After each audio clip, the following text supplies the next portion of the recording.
ይህ ህዝብ በአፄ ዮሐንስ ጊዜ በነበረው ሁኔታ ምን እንደደረሰበት ያውቃል። ኃይል አፄ ዮሐንስን ህይወት የነጠቀ ኃይል ለምን መጣ ብለው ሳይመዝኑ ሄደው ጋብቻ የፈጠሩ ሰዎች ኢትዮጵያን የጂኦግራፊክ እስረኛ አድርገዋታል። ጎንደር ውስጥ በስፋት የኦሮሞ ደም አለ።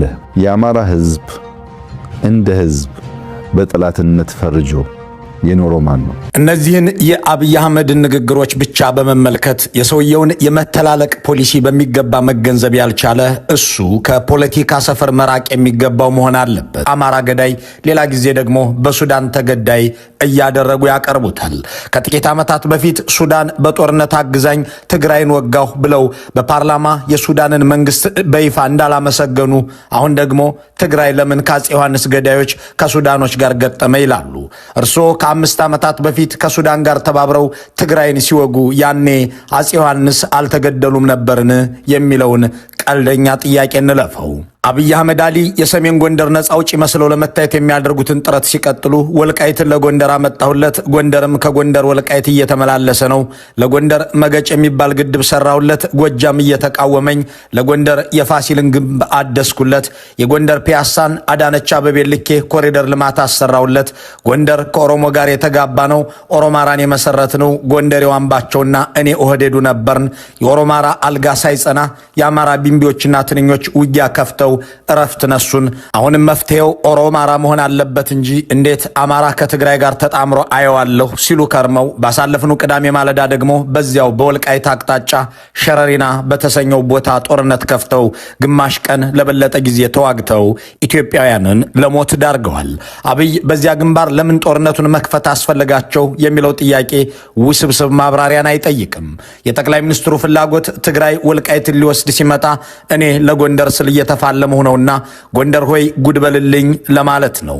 አይምባ የተባለውን የሰሜን ጎንደር ከተማ እንደነ አጣዬ ያወደሙ ጠቅላይ ሚኒስትር፣ የጎንደር እናት የልጅሽን አስከሬን አልሰጥሽም ብለው ያስለቀሱ ጠቅላይ ሚኒስትር፣ በአንድ ቀን ብቻ 16 ጊዜ በድሮን ደብረታቦርን የሚደበድቡ መሪ የጎንደር ነፃ አውጪ ሆነው ሊከሰቱ ይዳዳቸዋል። ጀርመናዊ ጋዜጠኛ ሄይነር ሆፍማን አብይ ቢውልድስ ለግዠሪ ፕሌይግራውንድ በሚለው ጽሑፉ ጠቅላይ ሚኒስትሩ በህዝቦች መካከል ሰላም እንዳይኖርና ብሔሮች እርስ በርስ እንዲዋጉ እሳቸው ግን በስልጣን እንዲቀጥሉ ብቻ ነው ፍላጎታቸው ሲል እንዳስነበበው ሁሉ የኦህዴድ ብልጽግና አለቃ ጥሪ እያደረጉ ያሉት የጎንዮሽ መዋጋትን ነው። አማራ ከትግራይ ጋር ተዋጋ፣ ኦሮሞ ሆይ አማራ ከትግራይ ጋር ሆኖ ተነስቶብሃል እያሉ ለማጫረስ የሚያደርጉት ጥሪ አልበቃ ብሏቸው ትግራይ ሆይ ከሱዳን ጋር ተዋጋልኝ እንጂ እያሉ የ19ኛው ክፍለ ዘመንን የታሪክ ቁርሾ አምጥተው ግጭት ለመጥመቅ ጥረዋል። ከዚያም አማራ ከሳቸው ውጪ ሌላ ጠላት እንዳማትር ይጋብዙታል። የአማራ ህዝብ እንደ ህዝብ በጠላትነት ፈርጆ የኖረው ማን ነው? የአማራን ህዝብ እንደ ህዝብ በጠላትነት ፈርጆ እየተዋጋ ያለውስ ማን ነው? አማራ ሁሉ በተገኘበት እርምጃ ይወሰድበት ብሎ በፓርላማ አዋጅ ያወጣስ ማን ነው? የአማራን ገዳማትና መነኮሳት እያደነ በድሮን እየገደለ ያለውስ ማን ነው? ጣሊያን እንኳን ያልደፈራቸውን አብያተ ክርስቲያናት ለማውደም ጦር አዝምቶ እያስፈጸመ ያለው ማን ነው? የአማራ ክልል ገዳማት ሽፍታ መደበቂያ ናቸውና ወታደራዊ ኢላማ ናቸው ብሎ የዘመተውስ ማን ነው? የአማራን ልጅ ገድዬ አስከሬን ለእናት አልሰጥም ያለውስ ማን ነው? የአማራን ህዝብ የድሮን ዝናብ ሲያዘንብበትና ሲገድለው የሚውለውስ ማን ነው? እርሱ አይደሉምን? አማራን ከኦሮሚያ ከአዲስ አበባ ዙሪያ ጭምር ህጋዊ ድሃ አደረኳቸው እያለ አፈናቅሎ በደብረ ብርሃንና በሰሜን ወሎ የተፈናቃይ ካምፕ ውስጥ ያስገባው ማን ነው? አማራን በታሪኩ ለመጀመሪያ ጊዜ በተፈናቃይ ካምፕ ውስጥ እንዲቀመጥ ያደረገው ማን ነው? አማራን አዲስ አበባ አትገባም ብሎ ከሸኖና ከእንጦጦ ሲመልስ የነበረውስ ማን ነው? የአማራ ህዝብ የሚታከምባቸውን የጤና ተቋማት እየፈለገ በድሮንና በጀት ሲያወድም የሚውለውስ ማን ነው? 7 ሚሊዮን አማራ ከትምህርት ቤት እንዲቀር ያደረገውን እልቂት ያወጀው ማን ነው? እንዳጣይ ያሉትን ከተሞች እየተመላለሰ ያወደመውና ያቃጠለው ማን ነው? የኦህዴድ ብልጽግና አይደለምን? የአማራ ክልል ፋብሪካዎችንና ዩኒቨርሲቲዎችን የጦር ካምፕ እንዲሆኑ ሰራዊትም እንዲያከማቹ ያደረገው የኦህዴድና የተላላኪውን ጦር አይደለምን? አማራን ሰባበርኩት እያለ መስቀል አደባባይ ላይ ቆሞ የፎከረውስ ሽመልስ አብዲሳ አይደሉምን? የአማራ ክልል ልማት አቁሞ ከዚህ ቀደም የተገነቡ መሰረተ ልማቶችን ያወደመውስ ማን ነው? አማራን በማሳመንና በማወናበድ ኮንቪንስና ኮንፊውዝ በማድረግ እየገዛ ነው ያለውስ ማን ነው? የምትወልጂው አማራም ፋኖ ነው እየተባለ ነፍሰ ጦር እንድትገደል ትዕዛዝ የሰጠው የጦር ኃይል ጠቅላይ አዛዥ እርሱ አይደሉምን? የአማራ ክልልን በሰማይም በምድርም ቅልጥ ወዳለ ጦርነት የከተተው ማርከታጠቅ ሲል ከርሞ እንኳን ትጥቅህን ሱሪህንም አስፈታለሁ ብሎ የዘመተው የሞተው የኦህዴድ ብልጽግና ጦር አይደለምን? በአዲስ አበባ ዳርቻዎች ላይ ያለ የባጃጅ ሹፌር በጠቅላላ አማራ ነው፣ በአዲስ አበባ ታክሲ ተራ አስከባሪ ሁሉ አማራ ነው እያሉ ለቅመው ያባረሩት ከንቲባ ማን ናቸው? የአዲስ አበባ ኦሮሞን ያባረረው ቅኝ ገዢው ነፍጠኛ ነው ብሎ በኦቢኤን መግለጫ የሰጠ ሰውስ ከአብይ አህመድ ውጭ ማን ነው? የአዲስ አበባ ነዋሪ አብዛኛው አማራ ነውና ከመሃል ካልተባረረ ለስልጣናችን ስጋት ነው ብሎ በኮሪደር ልማት ሰበብ ነባሩን የአዲስ አበባ ነዋሪ ያጸዳውስ ማን ነው? የአማራን ገበሬ ማዳበሪያና ምርጥ ዘር ከልክሎ ጅራፍ ይዘው ሲወጡ የጅራፍ ፖለቲከኞች ጩኸታሞች እያለ የተሳለቀባቸው ጠቅላይ ሚኒስትር ከአብይ አህመድ በፊት ነበርን? ከአዋሽ እስከ ወልዲያ የተገነባውን የባቡር ሀዲድ አማራ ለገበያ የሚያቀርበው ነገር ሳይኖረው ባቡር ሊሰራለት አይገባም ብሎ በድሮን ያወደመውና ይህንንም በአደባባይ የተናገረው እንዲዘረፍም ያደረገው ከአብይ አህመድ ሌላ ማን ነው? እርሱ አይደሉምን? አማራን ወደ ኋላ ለ30 ዓመት መለስኑ ብለው በይፋ የተናገሩት አገኘው ተሻገር የተሰኙት የኦህዴድ አምሳል አይደሉምን? አማራ ከዘመነ መሳፍንት የባሰ ሁኔታ ውስጥ ገብቷል ያሉትስ ሌላኛው ሹሞ አረጋ ከበደ አይደሉምን? የመንግስት መከላከያ ሰራዊት የአማራ ሴቶችን ሲደፍር የሚል መሆኑን እነ ቢቢሲ ሲዘግቡ የታዩት በየትኛው ስርዓት ነው? ዩኒቨርሲቲ የገቡ ሴት የአማራ ተወላጆችን አግቶ ደብዛቸው እንዲጠፋ ያደረገውና የተደረገው የትና ማን ነው? ይህንን ሁሉና ከዚህም በላይ በደልና ወንጀል የፈጸሙ ጠቅላይ ሚኒስትር በአማራ ቴሌቪዥን ላይ ሲናገሩ ቅዱስ መስለው ነው። እንዲያም ሆኖ የአማራ ህዝብ በታሪኩ አይቶት የማያውቀውን እልቂት፣ በደል፣ መገፋትና መፈናቀል እንዲሁም መጠቃት በሁሉም መስክ እያስተናገደ ነው በሳቸው ትዕዛዝና መመሪያ።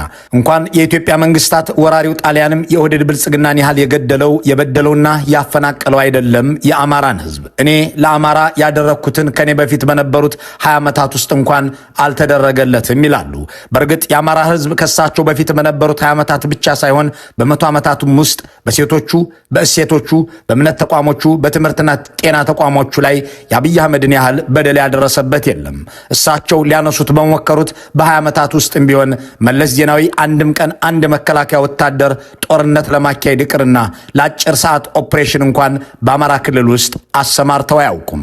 የአማራን ህዝብ 11 እዝ ጦር ልከው በሰማይ ፈርሜ የምልከው ነው በሚሉት ድሮን ሲገድሉ የሚውሉት የኦህዴድ ብልጽግና አለቃ የአማራን ህዝብ በጠላትነት ፈርጆ የነበረው ማን ነው እያሉ ሲናገሩ በየትም ቦታ ያለ አማራ እርምጃ ይወሰድበት ብሎ አዋጅ አወጀውስ ማን ነው የሚለውን ጥያቄ አይመልሱትም። ግን ይህንን ያደረጉት ራሳቸው ናቸው። በአብይ አህመድ ዘመን የታወጀው ጸረ አማራ ሁላ አቀፍ ጥቃት በየትኛውም ዘመን ተደርጎ ያውቅም፣ ከእርሶ ውጪ አማራ ግንባር ቀደም ጠላት የለውም የሚለውን የሚናገሩት ደግሞ ዕድሜ ጠገብ አዛውንቶች፣ ሁሉንም በጽሞና የሚታዘቡ የክልል አርሶ አደሮች ናቸው። እነሱን ምስክር እያደረግን በእርግጥ አማራ ክልል ከአብይ አህመድ ውጪ ከታሪክም ሆነ ከአሁናዊ ሁነቶች ሊጠራውና ሊጠላው የሚገባ ጠላት አለውን ብለን እንጠይቅ። ረኮ አመከነ ጀደሜ ዱበተሙ እንደንደኝ ኬስ ኦሮሞ ለመናገር በሚከብድ ደረጃ ችግር ውስጥ እንዲገባ በቀኝ ገዢው ስርዓት ለአንድ ክፍለ ዘመን ያክል ጉዳት ደርሶበታል።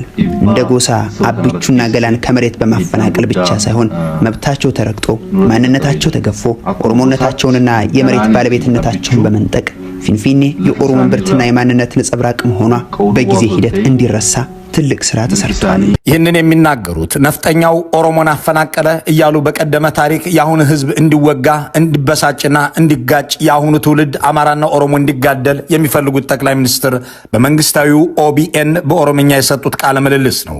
አማራ ቴሌቪዥን ላይ ቀርበው ደግሞ ኦሮሞና አማራ ሲጋባ እንደኖረ ጎንደር ምስክር ነው፣ አማራ ጸቡ ከትግራይ መሆን አለበት እንጂ ከኔ ጋር አይደለም ይላሉ። በኦሮሚያ ቴሌቪዥን አንዱን አፈናቃይ ሌላውን ተፈናቃይ፣ አንዱን ተጎጂ ሌላውን ጎጂ የሚያደርጉት ሰው በአማራ ቴሌቪዥን ቀርቦ ደግሞ ምኒልክ ያለ ጎበና ንጉሥ አልሆነምና አማራ በተራ ጎበና ሁንልኝ እያሉ ኮንፊውዝና ኮንቪንስ ለማድረግ ይጥራሉ። ለማወናበድና የሚያሳምኑት ካለም ለማሳመን። አማራን እንደ ጠላት ቆጥሮ የኖረው ማን ነው ብለው ሲጠይቁም እንዲህ እያሉ መናገራቸውን ሾርት ሚሞሪያም ያሉት ህዝብ የረሳላቸው ይመስላቸዋል።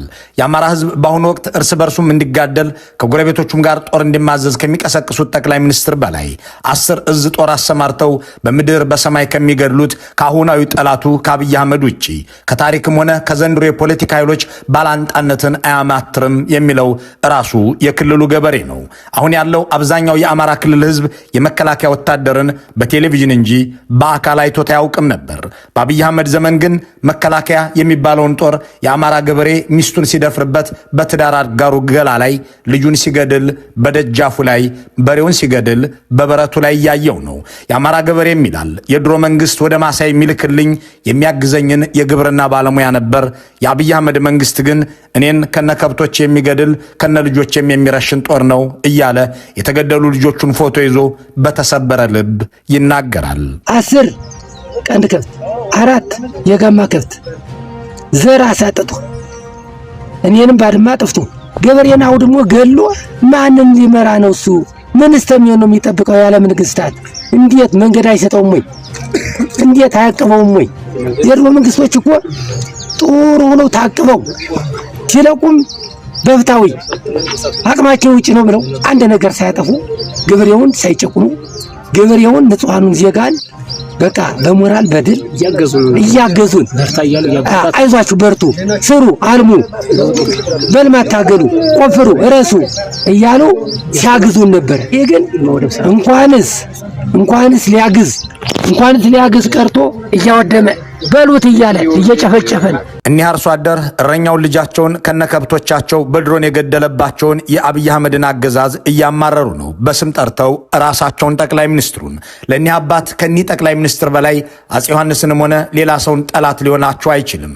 አሁን ደጃፉ ላይ የአብራኩን ክፋይና የእርሻ በሬውን ከሚገድልበት የአብይ አህመድ ጦር በላይ የትኛውም የአማራ ገበሬ ሐሰተኛ ትርክት ጠላት ሊሆነው አይችልም። እርስ በርስም እንድንጨፋጨፍ ያደረገን ከሌሎችም ጋር እንድንጋጭ የሚቀሰቅሰን ማንም አይደለም ራሱ አብይ አህመድ እንጂ እያለ በምሬት የሚናገረውም ራሱ የአማራ አርሶ አደር ነው። በጣም የሚያስለቅስ የሚያሳዝን ኃይለ ሥላሴ ጀምሮ እስካሁን ድረስ እንኳን ስንቆይ እንዲህ ያለ ታሪክ አይተናል። እንግዲህ እሱ ይመልሰው። የተጣለው ቦምብ በቁም የሚያቃጥል ስለሆነ ሁሉም ተቆራርጦ ተቦጫጭቆ ነው ባይናችን ያየ። የኔ ልጆች ሁለቱም ህፃኖች ፑሉ ላይ ነበሩ።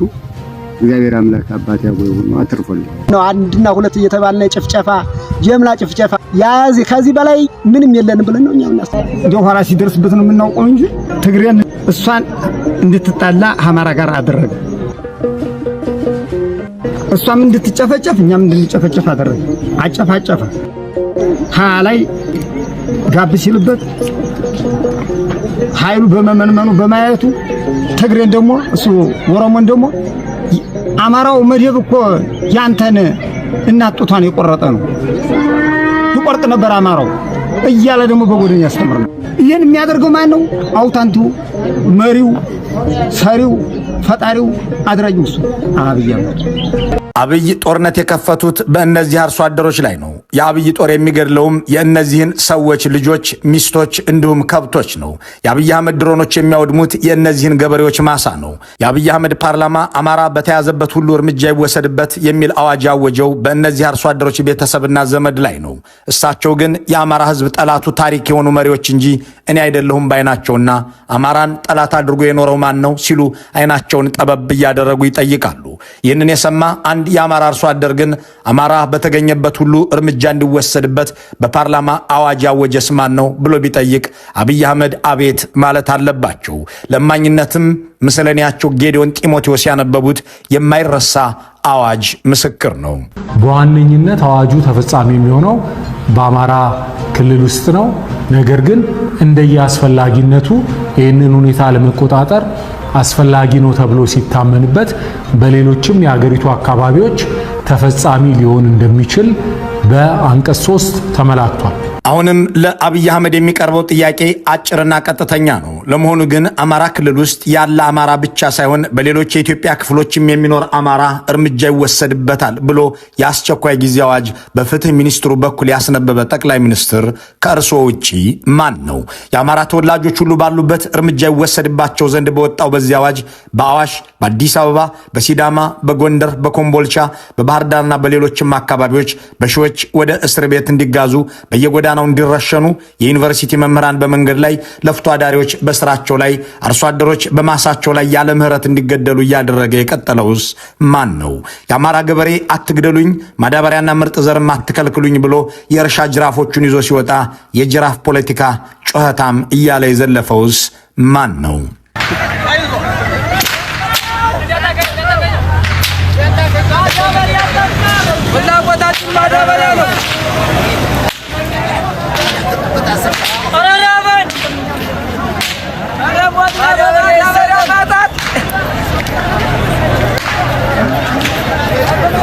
እኛ ጋር ሰርፕራይዝ የለም፣ እናውቀዋለን። አሁን የሚደረገውን ጩኸት እናውቀዋለን። ያለኝ ምክር ወደ ስልጣን ኮርቻ የሚወስዳችሁ መንገድ ሰላማዊና ዴሞክራሲያዊ ምርጫ ብቻ ነው። ከዚያ ውጭ ያለው መንገድ የመንግስት ኮርስ ይቀይር ይሆናል እንጂ እናንተን ስልጣን አያመጣችሁ። ጅራፍ ይዘው የወጡና ማዳበሪያ አትከልክሉን ያሉ አርሶ አደሮችን ስልጣኔን ሊነጥቁ ነው ብሎ ጦር እንደሚያዘምት ዝቶ የተገበረ ማን ነው? የእምነት ተቋሞቼ አይጠቁ፣ ልጆች አይገደሉ ያለን የአማራን ህዝብ በዘመቻ ለመግደል የአገሪቱን ሀብትና ሰው ያዘመተስ መሪ ማን ነው የሚያስብለው እንዲህ ያለው የአብይ አህመድ ንግግር ነው። በሁሉም መስክ የአማራ ክልልን እያደቀቁ ያሉ ጠቅላይ ሚኒስትር የክልሉ ህዝብ በቀየው ገብቶ መሬቱን ጦር ሜዳ፣ ትምህርት ቤቱን ወታደራዊ ካምፕ ካደረገው የእሳቸው አገዛዝ በላይ ከታሪኩ ውስጥ ጠላት እንዲፈልግ ይጠይቁታል። ይሁን እንጂ ቀደም ሲል የሰማናቸው አርሶ አደሮች እንደሚናገሩትና የክልሉ ህዝብ ደጋግሞ እንደሚለው አሁናዊውን ምስቅልቅል፣ ሞት፣ ድህነት፣ ሰላም እጦትና ስደት እንዲሁም መፈናቀል የፈጠረበትን የአብይ አህመድን አገዛዝ ነው። ታዲያ የአማራ ህዝብ ደጃፉ ላይ ከቆሙት መሬቱን ብቻ ሳይሆን የሚስቱን ገላና የልጁን ህይወትም ጦር ሜዳ ካደረጉት ከኒህ ጠቅላይ ሚኒስትር ውጪ ሌላ ጠላት ፍለጋ የታሪክ ገጽ ላይ ገብቶ ወደ 19ኛው ክፍለ ዘመንም ሆነ ወደ 20ኛው ክፍለ ዘመን የሚመለስበት ምክንያት ምንድን ነው? የክልሉ ፕሬዝዳንት አረጋ ከበደ ግን ይናገራሉ። የአማራ ክልልን ወደ ዘመነ መሳፍንት መልሰነዋል ይላሉ። ወይ ዘመነ መሳፍንት ላይ አልሆን፣ ወይ ከ60 ዓመት በፊት አልሆን፣ ዛሬ በየአካባቢው ቁስለኛ ህይወቱ ያለፈ ሰው ስንቆጥር እንውላለን። ይሄ ለዚህ ዘመን አመራሮች እጅግ በጣም የሚያም አንገት የሚያስደፋ ሁኔታ ውስጥ ነው የምንገኝ። ይህንን ያረጋ ከበደን ንግግርና የአማራ ህዝብ ጠላት ማን ነው እያለ የሚናገረውን የጠቅላይ ሚኒስትሩን አንደበት የሰማ ሰው አማራ አስከሬንና ቁስለኛ ሲቆጥር እንዲውል ያደረገው መሪ ማን ነው? የአማራን ህዝብ ሟችና ቁስለኛ እንዲሆን ትዕዛዝ የሰጠውስ እያለ መጠየቅ ይኖርበታል። የአማራ ክልል ጦርነት 3 ዓመት ሲደፍን አማራን እንኳን ትጥቁን ቀበቶንም እናስፈተዋለን ብለው የዘመቱት የነ ብርሃኑ ጁላ የኦህዴዶችና የምስላኔዎቻቸው እንዲሁም የስልጣናቸው ዘበኛ በሆነው መከላከያ ውጊያ የከፈቱበት 4ኛው ክረምት ሲጀምር አብይ በአማራ ቴሌቪዥን የሰጡት ቃለ መጠይቅ በክልሉ ህዝብ ላይ የከፈቱት ጦርነት እንደማይቆምም ማብራሪያ የተገኘበት ነው። ከዚህ በፊት ሽፍታ ደባቂ ነው ያሉትን የአማራ ህዝብ አሁን ደግሞ ባንዳዎችን የሚሸሽግ ለባዳዎች ድልድይ ሆነ እያሉ ገልጸውታል።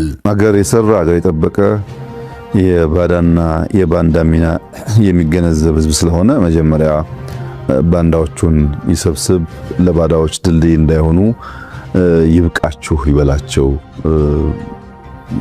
ማለት እወዳለሁ። ባንዳዎች ብዙ ጊዜ በታሪካችን የከፋ ቁስል ስብራት ጥለውብናል።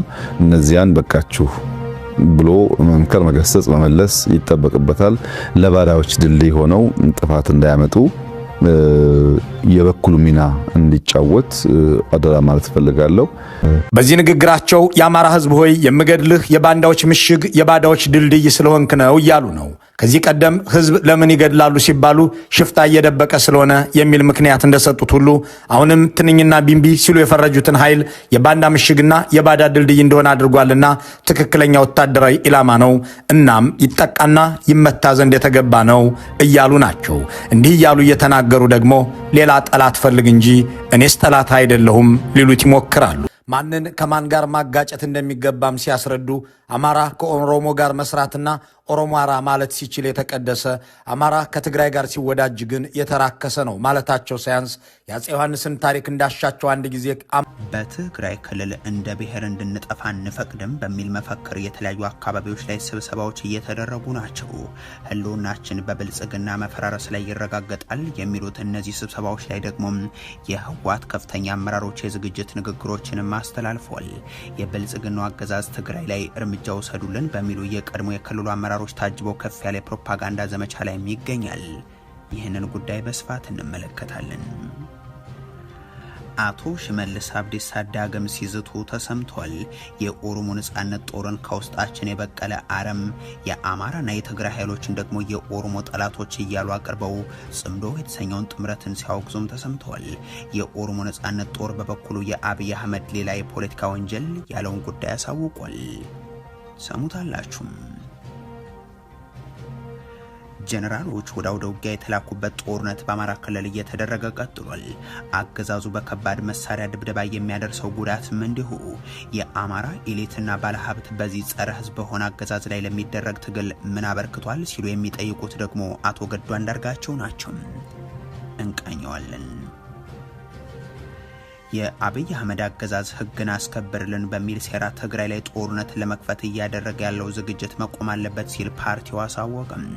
የትግራይ ህዝብም የተጋረጠበትን አደጋ መከላከል የሚችለው በመለያየት ሳይሆን በአንድነት ነው ሲል ገልጿል። ሌላኛው መረጃችን ነው። ኢራን ወደ ሙሉ ጦርነት መግባቷን አሳወቀች። አሜሪካ ደግሞ ለ10ኛ ተከታታይ ቀን ጥቃቶችን መፈጸሟ ታውቋል።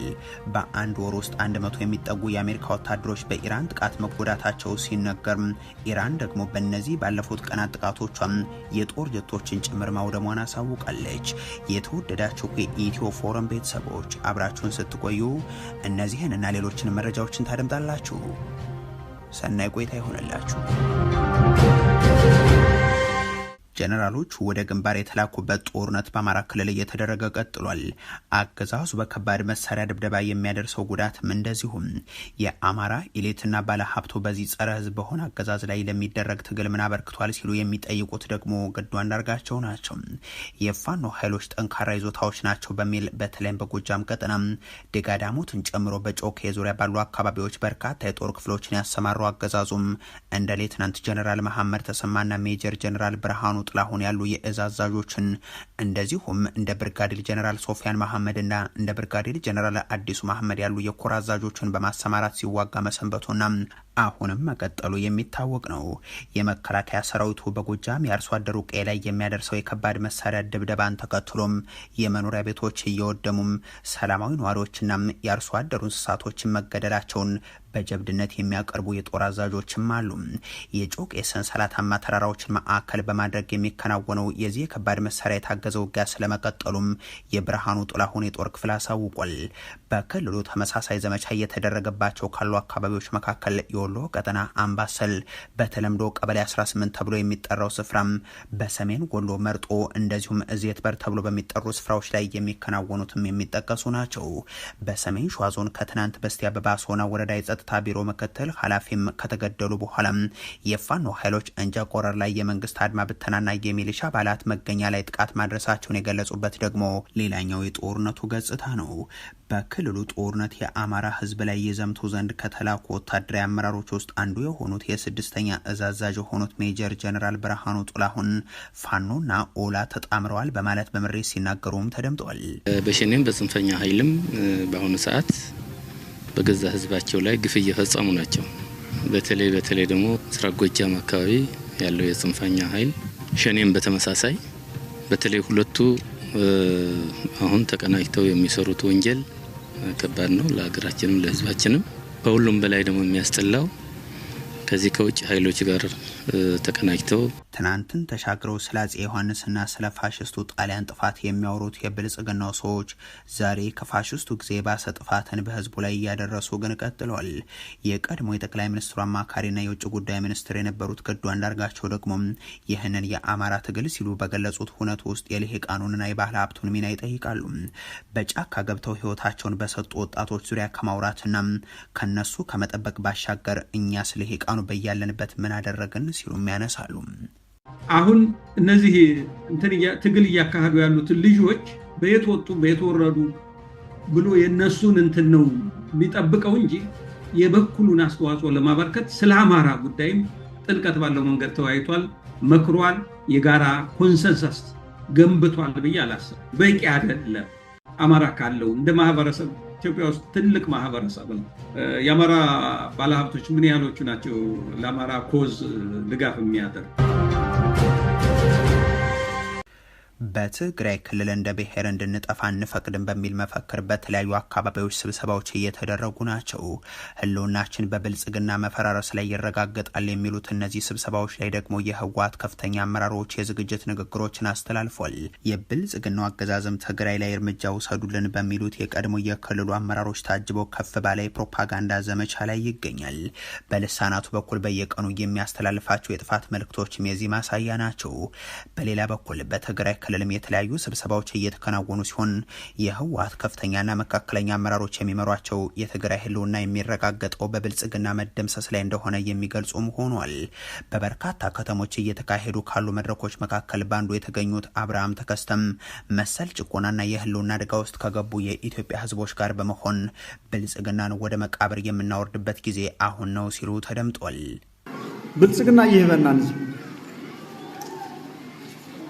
ፍጹም አይበን ሪናና 4 ዓመት ሙሉ ተለሚኒ ፕሪቶሪያ ለተወሰኑ ዓመታት በከፊል አሁን ደግሞ ሙሉ በሙሉ አፍርሶ ምስለኔዎችን መድቦ አጠፋቸዋለሁ እያለ ነው። ሰሞኑን አዲስ አበባ ላይ የተደረገው ሰልፍም ትግራይን እናጥፋ የሚል የራሱም ሰልፍ ነው። ከበባው የሰራዊት ስምሪቱ ነጋ ጠባ የሚተላለፈው ፕሮፓጋንዳም የትግራይን ማጥፋት ፕሮጀክቱ አካልም ናቸው። መፍትሄው ይህንን ስርዓት ወደ መቃብር ማውረድ ይሆናል። መሰል የህልውና አደጋ የገጠማቸው ሌሎች ጭቁን ህዝቦች ጋር ሆነን የምናጠፋበት ጊዜም አሁን ነው። ስርዓት ብልጽግና እንዳለው ህልውና ህዝብ ትግራይ ሉዓላዊነት ህዝብ ትግራይ አይፈጠርም። ዘበት ለብሔራዊ ጥፋት በሚል መፈክር በሚደረገው በዚህ መድረክ ላይ ሌላኛው የተናገሩት አመራር ደግሞ አለም ገብረዋህድ ናቸው። በሃውዜን ተገኝተው ባስተላለፉት መልእክትም ብዙ መታገስ ትግራይን የማይታደግ ከሆነም ታግሎ ማሸነፍ ብቸኛ አማራጭ ሆኗል። ካለንበት አደጋም መውጫው መንገድም የብልጽግናው ስርዓት እንደገና እንዳይነሳ አድርጎ መቅበር ነው ብለዋል። አክለውም ጠላት እንደገና የትግራይን መሬት ከረገጠም ከዚህ ቀደም ካደረሰው ግፍ በእጥፍ በመፈጸም ተጋሩ ሙሉ በሙሉ እንዳንነሳ ለማድረግ ያለመ ዘመቻ ነው። ስለሆነም የትግራይ ወጣት ይህንን ጠላት ለመመከት የሚወስንበት ጊዜ አሁን ነው ሲሉ ነው የተናገሩት። የህወሓቱ ሊቀመንበር ደብረጽዮን ገብረ ሚካኤል ከሰሞኑ በመቀለ ባስተላለፉት መልእክትም ተመሳሳዩን አቅርበው ዛሬ ከ5 ዓመታት በፊት እንደነበረው የትግራይ ህዝብ ብቻውን አይደለም ብለዋል። እዚ ብልጽግና ምስ ትግራይ ጥራሕ ኮነ ገጢሙ ካብ መጀመር ምስ ትግራይ ምስቶም ካልኦትም ገጢሙ ብልጽግና ትግራይን ብቻ አይደለም የገጠመው ከሌሎች ወገኖቻችን ጋር ጭምር ነው። ስለዚህ ብቻችንን አይደለንም፣ ወዳጆችም አጋሮችም አሉን። ዛሬ ሌሎች ጉዳዮች ቀርተው የመኖርና የህልውና አደጋችን ብልጽግና ሆኗል የምንለው እኛ ብቻ አይደለንም። በውስጥ ብቻ ሳይሆን ይህ ስርዓት በትግራይ ላይ ጥሎት ያለውን ከበባ ለመስበር የሚያስችሉን አስተማማኝ የውጭ አጋሮችም አሉን። እነሱ ደግሞ በስትራቴጂክ አጋርነት ጭምር የሚሰሩ ናቸው። ኣብዚ ሓለፈ ዘይኖር ሕዚ ዘለዎ ማለት ትግራይ አሁን ባለበት ሁኔታ መቀጠል ስለማይችል ራስን የመከላከል አቅምን ማጠናከር ላይ ትኩረት ለማድረግ ተገድናል የሚሉት ደብረጽዮን የትግራይ ሰራዊትን በማጠናከር የዓለም አቀፉን ማህበረሰብ ትኩረት ማግኘት ችለናልን በማለት አክለዋል። ሌላኛው የድርጅቱ አመራር ወይዘሮ ፈትለወርቅ ገብረ እግዚአብሔር ሞንጀሪኖም እኛም ቀይ መስመር አለን ሲሉ ተናግረዋል። አብይ አህመድና አገዛዙም ትግራይ የጠፋች እንድትሄድ ለማድረግ የሚያስችላቸውን የውሸት የሰላም ሁኔታ ሲያቀርቡ ቆይተዋል የሚሉት አመራሯም እነሱ ሰላም የሚሉት ተንበርከ ኩልን እንጂ የተደረሰውን ስምምነት መፈጸም አይደለም ሲሉም ገልጿል። ባሪያ ሆነ ተቀመጥ ብሎ ሰላም፣ ክብርህንና ማንነትህን አዋርድና ሰላም፣ የዜጎችን መበተን የግዛትን መቆራረስ ተቀበልና ሰላም፣ ተፈናቃይ አትበል ግን ሰላም የሚል ጥያቄ ነው ያላቸው። እነዚህ ደግሞ ለኛ ቀይ መስመሮቻችን ናቸው። እናም ስርዓቱ እንዲንበረከክ ለማድረግ የግድ መታገል አለብን ሲሉ ነው የገለጹት። በእንዲህ ያሉ መልእክቶች የታጀበው በክልሉ በተለያዩ ከተሞች የሚደረገው ስብሰባም አሁንም እንደቀጠለም ይገኛል። አስቀድሞ የተጀመረው የብልጽግናው አገዛዝ ቅስቀሳና ዝግጅት ከነዚህ መድረኮች ጋር ተዳምሮም ዳግም የጦርነት ስጋትም ከመቼውም ጊዜ በላይ የከፋ አድርጎታል። አቶ ሽመልስ አብዲሳ ዳግም ሲዝቱ ተሰምቷል። የኦሮሞ ነጻነት ሰራዊትን ከውስጣችን የበቀለ አረም የአማራና የትግራይ ኃይሎችን ደግሞ የኦሮሞ ጠላቶች እያሉ አቅርበው ጽምዶ የተሰኘውን ጥምረትንም ሲያወግዙት ሰምቷል። የኦሮሞ ነጻነት ሰራዊት በበኩሉ የአብይ አህመድ ሌላ የፖለቲካ ወንጀል ያለውን ጉዳይ አሳውቋል። በብልጽግናው መንደር ባለቤቱ ማን እንደሆነ እስካሁን ኃላፊነቱን የወሰደ አካል የሌለበት ጽምዶ የተሰኘ አካል እንደ ቅዠት መቅረቡ ቀጥሏል።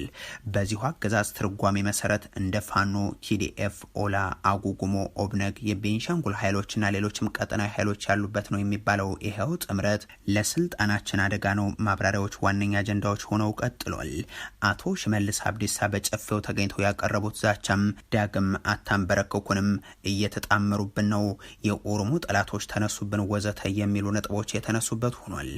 ራሳቸውን የኦሮሞ ህዝብ ተወካይ አድርገው የሚያቀርቡት ሽመልስ አብዲሳም አንገት ቆራጭ እያሉ በስም ያልጠቀሱትና የወነጀሏቸው የአማራ ኃይሎችን ዘራፊና ጨፍጫፊ በሚል በተመሳሳይ መንገድ የከሰሷቸው የትግራይ ኃይሎችን ጠላቶቻችን እያሉ አቀርበው የኦሮሞ ነጻነት ሰራዊትን ደግሞ ከነዚህ ኢትዮጵያውያን ጋር የሚፈጥረውን ጥምረት ሲያወግዙ ተሰምቷል።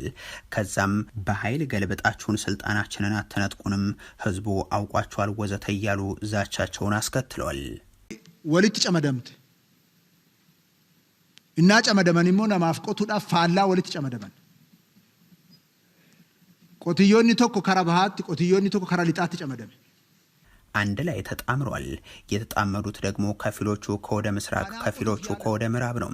ከውስጣችን የበቀሉት ደግሞ ከጠላቶቻችን ጋር ጽምዶ ፈጥረው መልሰው ደግሞ የኦሮሞ ህዝብን ድምጽ ለመሆን ይሞክራሉ። የኦሮሞ ጠላቶች ጋር እየሰሩ አንገት ቆራጮች ጋርም ተሰልፈው ጅብ የማያውቁበት ሀገር ሄዶ ቆርበት አንጥፉልኝ ድርጊት ውስጥ ናቸው። አጀንዳዎችን እየፈጠሩ ይህን ሁሉ የሚንቦጫረቁት ለስልጣን መወጣጫ ብቻ የማይጣጣሙ ነገር ግን ከግራም ከቀኝም የተጣመሩ ኃይሎች ናቸው። ከኛ ህዝብ መሀል የወጣ ተላላኪ ግን ይዋረዳታል እንጂ ሁለተኛ የኦሮሞ ህዝብን ለባርነት አይዳርግም። ያ ምዕራፍ ተዘግቷል፣ ዳግም አትከፍቱትም። ካሁን በኋላ በጦር መሳሪያ ስልጣን እንደማይያዝ ህዝባችን አሳይቷቸዋል። ኢሳንፋኖቱ መተከኛ ወራነኑ ኢሳንፋኖ አቶ ሽመልስ አለቃቸው አብይ አህመድ ራሳቸውን እንደ ኢትዮጵያ ህዝብ ወኪል አድርገው እንደሚያቀርቡት ሁሉም ሽመልስም ራሳቸውን የኦሮሚያ ህዝብ አቋምን የሚያቀርቡ አድርገውም ነው ሲናገሩ የተሰሙት። ነባራዊ ሁኔታው ደግሞ በትግራይ ሚሊዮን ገዳይ፣ በአማራ ክልል ቁጥር የማይገልጸው ጥፋትን ያደረሰው በኦሮሞ ህዝብ እየማለ ኦሮሞን የሚፈጅ ስርዓት እንጂ እሳቸው የሚምሉበት የኦሮሞ ህዝብ ታሪክ እንዳልሆነ የሚታወቅ ነው። እነዚህ የዚህ አገዛዝ ሰዎች በሀገሪቱ እያደረሱ ያሉትን ውድመት፣ እልቂት በኦሮሞ ህዝብ አታደርጉትም በሚል ከሚታገሏቸው ኃይሎች መካከል ደግሞ አንዱ የኦሮሞ ነጻነት ጦር ነው። ድርጅቱ ከሰሞኑ በዚህ ያገዛዙ ሰዎች የመከከር ድግስ ዙሪያ ባወጣው መግለጫ የአብይ አህመድ አገዛዝ ሌላ የፖለቲካ ወንጀል ነው በማለት ገልጾታል። አብይ አህመድ በርካታ የማጭበርበሪያ ካርዶች ባለቤት ነው ያለው ኦላም በአብይ አህመድ አገዛዝ ስር እውነተኛ ብሔራዊ ውይይት ሊኖር አይችልም ሲል አንስቶም የዚህ መድረክ ውጤት ምንም ይሁን ምን መዳረሻው ግን የአብይ አህመድ ቤተ መንግስት ነው። ያለፉት 8 መራራ ዓመታት አንድ ነገር አስተምረውናል። አብይ አህመድ ለማንኛውም ማህበረሰብ ጥያቄ አሊያም ፍላጎት ሊታመን እንደማይችል የሚለው ደግሞ ቀዳሚ ነው። መነሻው መድረሻውም ምን እንደሚደረግበት የማያውቀው የፖለቲካ ስልጣን ነው ሲልም ጠቅሷል። በዚህ የአብይ አህመድ የአንድ ሰው ትርኢት ውስጥ ቀረቡ የተባሉ የህዝብ ጥያቄዎች ሁለት ዓላማዎችን ለማሳካት ነው። ወደ 2 ጊዜ ፕሬዝዳንትነት ጉዞ መንገድ ለመጥረግና የኦሮሚያ የአማራና የሌሎች ክልል መንግስታትን ወደ ትንንሽ ግዛቶች በመሸንሸን በየክልሉ የጎሳና የአካባቢ ማንነት ልዩነትን ወደ መንግስታዊና ፖለቲካዊ ልዩነቶች ለማሸጋገር ነው። ይህ ደግሞ በየአካባቢው የተቀሰቀሰውና ሀገራዊ ቅርጽ መያዝ የጀመረውን የጸረ ብልጽግና አገዛዝ ትግል መሰረቱን ከስር ለማዳከም ያለመ ነው ብሏል ኦላም። እነዚህ መሰረታዊ ጉዳዮች ግን በጦርነት ውስጥ ሆነ አብዛኛውን ማህበረሰብንም አግለለህ የምታከናውናቸው ጉዳዮች አይደሉም ሲልም አብራርቷል። ለዚህ የፖለቲካ ወንጀል የተባበሩ ኮሚሽነሮችና ሌሎችም ፈቃደኛ ተባባሪዎች ይህ የአንድ ወገን ተጽዕኖ መሆኑንና መሰረታዊ የሀገረ መንግስት ማነቆችን እንደማይፈታ በሚገባ ያውቁም በወንጀል ውስጥ ተሳታፊ የሆኑ አካላት ህጋዊና ታሪካዊ ኃላፊነት ይጠብቃቸዋል ሲልም ገልጿል። የአብይ አህመድ አገዛዝ ህግ አስከብርልን በሚል ሴራ ትግራይ ላይ ጦርነት ለመክፈት እያደረገ ያለው ዝግጅት መቆም አለበት ሲል ፓርቲው ገለጸ። የትግራይ ህዝብ የተጋረጠበትን አደጋ መከላከል የሚችለው በመለያየት ሳይሆን በአንድነት ነው ሲልም አሳውቋል። ኢህአፓ ያወጣው መግለጫ ሰላምን ማስከበር በሚል ሽፋን የትግራይ ህዝብን እንደገና ወደ ጦርነት ለመግፋት የሚደረገው አደገኛ አካሄድ መቆም አለበት ብሏል። ዛሬ የብልጽግናው መንግስት በራሱ የገባውን ስምምነት በመጣስ ክልሉን እንደገና ወደ ዳግም ጦርነት ለመመለስ ተግቶ እየሰራ ነው ሲል የገለጸው ኢህአፓም የመሳሪያ ድምጾችን ለጊዜ የቆሙ ቢመስሉም ብልጽግና ግን የትግራይ ህዝብ ላለፉት ዓመታት በድምጽ አልባ አካባቢ ደሞዝ፣ ነዳጅ፣ ሸቀጣ ሸቀጥና በጀት ክልከላ ውስጥ አድርጎ እንደቀጠለ ነው ብሏል። ይህ አልበቃ ብሎት አሁን ደግሞ የህግ ማስከበርና ተመሳሳይ መፈክሮችን ሽፋን በመጠቀም ትግራይን እንደገና ወደ አውዳሚ ጦርነት ለመክተት እየተንቀሳቀሰ መሆኑ በከፍተኛ ስጋት እየተከታተል ነው ያለው ጉዳይ ነው ብሏል ኢህአፓ። ባለፉት ዓመታት በኢትዮጵያ እንዳይታይ፣ እንዳይሰማ፣ እንዳይታሰብ ያደረገውን የተቃውሞ ሰልፍ በትግራይ ልከፍት ያሰብኩትን ጦርነቱንና ከህዝብ የመጣ ጥያቄ አስመስሉልኝ ብሎም በራሱ ያደራጃቸውን ጥቂት ግለሰቦችን ማሰለፍ ጀምሯል። ይህንን የመቀጠል እቅድ እንዳለው በየመግለጫው በመለፈፍ ላይ ይገኛል ሲልም አክሏል። በተለይም ከትግራይ የመጡ አንዳንድ ግለሰቦች በሚያሳዝን ሁኔታ ከብልጽግና ፓርቲ ጋር በመተባበር ለዚህ አደገኛ አካሄድ ፖለቲካዊ ሽፋን ሲሰጡ መታየታቸው የሚያስተዛዝብ ነው ሲልም አንስቷል። በተጨማሪም አንዳንድ በተቃዋሚ ስም የሚንቀሳቀሱ የስርዓቱ ተላላኪ ፓርቲዎችም ህግን ከመጣስ አልፎ ለኢትዮጵያ የታሪክ ጠባሳ የሆነውን ብልጽግናን ህግ አስከብርልን፣ ለዚሁም ሙሉ በሙሉ ከጎንህ ነን በማለት የስልጣንና የወንበር ዳረጎት በተቀበሉ ማግስት በትግራይ ህዝብ ላይ ጦርነት ነጋሪት በመጎሰም ለስርዓቱ ያላቸውን ታማኝነት ለማሳየት ሰማይ ሲቧጥጡ ታዝበናልን ብሏል። በስርዓቱ ሚዲያዎች የሚካሄደው የፕሮፓጋንዳ ዘመቻና የህዝብ የስነ ልቦና ለጦርነት የማዘጋጀት ሙከራ እንደ ፈረንጆቹ አቆጣጠር ከ2020 በፊት በትግራይ ጦርነት ዋዜማ ከታየው ሂደት ጋር በአስደንጋጭ ሁኔታ እንደገና አንድ አይነት ነው ብሏል። የትግራይ ህዝብ እያንዣበበ ያለው የጦርነት ጥቁር ደመናና የጦርነት ነጋሪት ጉሰማን የምትከላከለው የጦርነት ሰባቂ ጌቶች ወዳዘጋጁት የፖለቲካ የሃይማኖትና የማህበራዊ እንዲሁም የኢኮኖሚያዊ መስተጋብር መበታተንና የእርስ በርስ መናቆር ወጥመድ ሰተት ብለ በመግባት ሳይሆን አንድነታችሁን ጠብቃችሁ በመናበብ ነው ያለው ኢህአፓ የኢትዮጵያ ህዝብን በመላው ማህበረሰብ መካከልና በተለይም በትግራይና በአማራ ህዝብ መካከል በተደጋጋሚ ጥላቻን ለመዝራት ታሪክን ሲያዛባና ሲፈበርክ የሚውለው ስርዓት እኩይ ሴራን በመረዳት የህዝብ ለህዝብ ግንኙነቱ ተጠናክሮ እንዲቀጥል የሚደረጉ እንቅስቃሴዎችን እንደሚደግፍና እንዲጠናከርም አደራውን አስቀምጧል። ኢራን ወደ ሙሉ ጦርነት መግባቷን ይፋ ስታደርግ ባለፉት ቀናትም የአሜሪካ ወታደሮችን መግደሏንና የጦር ጀቷን ማውደሟን ይፋ አድርጋለች። አሜሪካ በበኩሏ ለ10ኛ ተከታታይ ቀን ጥቃት ማድረሷን ስትቀጥል ባለፈው አንድ ወር ጊዜ ውስጥ 100 የሚጠጉ የአሜሪካ ወታደሮች በኢራን ጥቃት መጎዳታቸውን አረጋግጣለች። የአሜሪካ ጦር የኢራንን በሆርሙዝ ወሽመጥ የሚተላለፉ መርከቦችን የማጥቃት አቅም ይበልጥ ለማዳከም ያለመ ነው ያለውን ጥቃት ለ10ኛ ተከታታይ ቀን ፈጽሟል። የኢራኑ ፕሬዚደንት ማሹድ ፔዜሽኪያን በበኩላቸውም ሀገራቸው በአሁኑ ወቅት ከአሜሪካ ጋር ሙሉ ጦርነት ላይ ስለመሆኗ ተናግሯል። እውነታው ዛሬ የኢራን እስላማዊ አብዮታዊ ሪፐብሊክ ሙሉ የሆነ ጦርነት ውስጥ መሆኗ ነው ያሉት ፕሬዚደንቱም እውነታውን መገንዘብና የዚህን ተጋድሎ ተፈጥሯዊ መዘዞችን መቀበል ይኖርብናል ሲሉም በመግለጫቸው አመልክቷል። የትናንት ሌሊቱ የዋሽንግተን ጥቃት የተፈጸመው ፕሬዚደንት ዶናልድ ትራምፕ በፈጸመችው ጥቃት የአሜሪካ ወታደሮችን የገደለችው ኢራንን እንደሚቀጡ ከተገዘቱ በኋላ ነው። ባለፉት ቀናት በደረሱ ጥቃቶች ዮርዳኖስ ውስጥ 2 በኢራቅ ውስጥ ደግሞም 1 የአሜሪካ ወታደር መገደላቸው ተሰምቷል። ኢራን ከትናንቱ ጥቃት በኋላ በወሰደችው የአጸፋ እርምጃም በሆርሙዝ ሲጓዙ የነበሩ 2 የነዳጅ ጫኝ መርከቦች እንደዚሁም ባህሬንና ኩዌት ውስጥ የሚገኙ የአሜሪካ ወታደራዊ ይዞታዎችን መምታቷን ኤሪና የተሰኘው የመንግስታዊ የዜና ወኪል ይፋ አድርጓል። የኢራን አብዮታዊ እስላማዊ ዘብ መካከለኛው ምስራቅ ሀገራት ውስጥ በሚገኙ የአሜሪካ ወታደራዊ ተቋማት ላይ በፈጸመው ጥቃት የአሜሪካ ወታደሮች መገደላቸውንና የሀገሪቱ የጦር አውሮፕላን መውደሙንም አሳውቋል።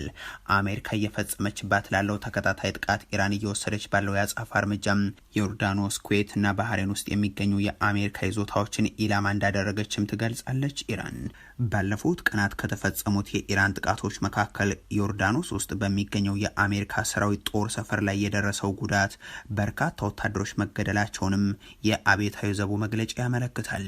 ነገር ግን አብዮታዊ ዘቡ ላወጣው መግለጫ አሜሪካ እስካሁን ድረስ የሰጠችው ይፋዊ ምላሽ የለም። ቀደም ሲል ግን ከ4 ቀናት በፊት ኢራን በፈጸመችው የሚሳኤልና የድሮን ጥቃት 3 ወታደሮቿ እንደተገደሉባት አሜሪካ ይፋ አድርጋ ነበር። በሌላ በኩል በአንድ ወር ወደ 100 የሚጠጉ የአሜሪካ ወታደሮች በኢራን ጥቃቶች መጎዳታቸውን የዋሽንግተን አንድ ባለስልጣን ተናግሯል።